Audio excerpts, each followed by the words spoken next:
বাইরে বৃষ্টি ঝরছে বা ঠান্ডা হাওয়া বইছে, তখন যদি এক প্লেট গরম মোমো হাতে থাকে, ভালো লাগা কি আর ধরে রাখা যায়? ইদানিং এই গরম গরম মোমো আমাদের স্ট্রিট ফুড তালিকায় ঢুকে গেছে, আর ফ্র্যাঞ্চাইজি রেস্টুরেন্ট থেকে শুরু করে ফুটপাতে সব জায়গাতেই মোমোর রাজত্ব। তবে মোমো কিন্তু একেবারেই দেশীয় খাবার নয়।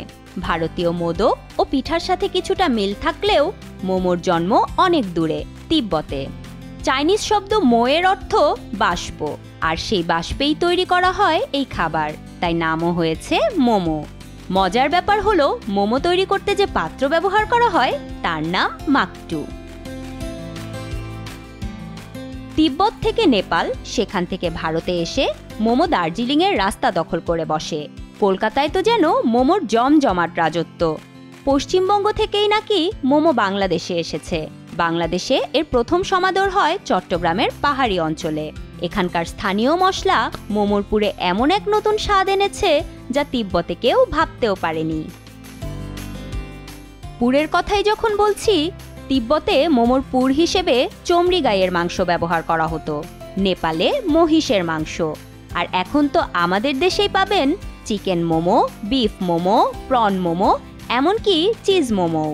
শুধু মাংসই নয়, নিরামিষভোজীদের জন্যও আছে ভেজিটেবল মোমো। মোমোতে যেন বৈচিত্র্যের শেষ নেই।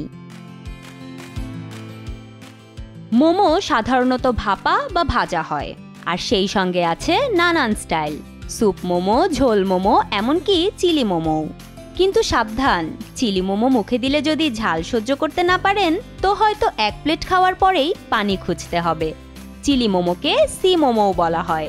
নাম যত ছোট, এর ঝাল ঠিক ততটাই বড়।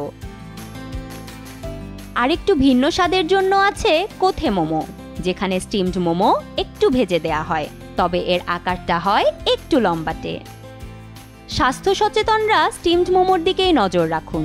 গ্যাস্ট্রিকের ভয় নেই, ফ্যাটের ঝামেলাও নেই। মোমো মানে শুধু একটা খাবার না, আমাদের কালচারে এক নতুন সংযোজন। স্ট্রিট ফুড হোক বা রেস্টুরেন্টে, মোমো এখন সবখানেই। আর এক প্লেট গরম মোমো পেলে ঠান্ডার দিনে হাসিটা ঠিকই আসে।